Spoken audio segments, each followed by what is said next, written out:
बहुत खुशी लगुच एवं बहुत बहुत धन्यवाद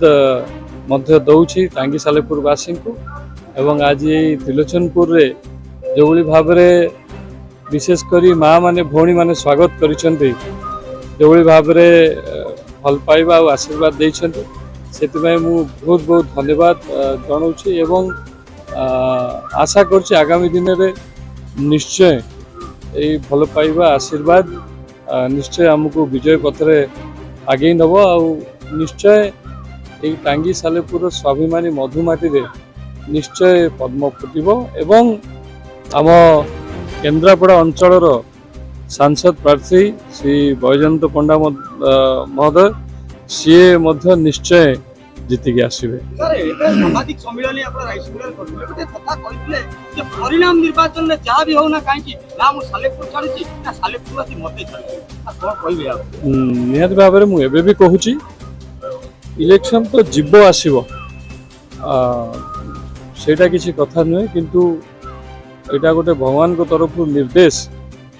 जे सी मत टांगी सालेपुर माटी को पठेले मो कर्मभूमि भाव में टांगी सालेपुर माटी को बाछिले तेणु निश्चित भाव में मत जो पठे मत भारतीय जनता पार्टी जो मत दायित्व देछन निश्चित भाव में आगामी दिन में से दायित्व मु तुलेबी एवं एठिका जो माने बासिंदा मु ताको पाखे सदा सर्वदा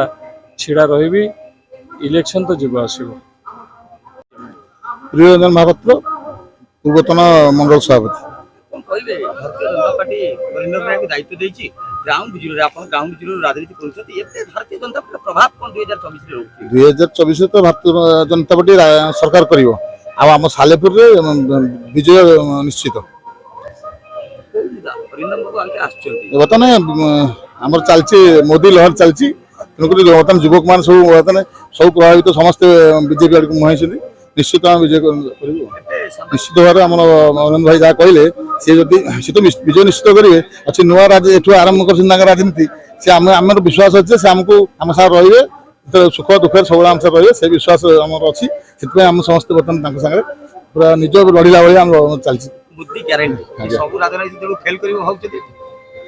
मोदी ग्यारंटी माने से तो प्रभावित होती समस्ते माने युवक बर्तमान प्रभावित होती मोदी ग्यारंटी आम जो राम मंदिर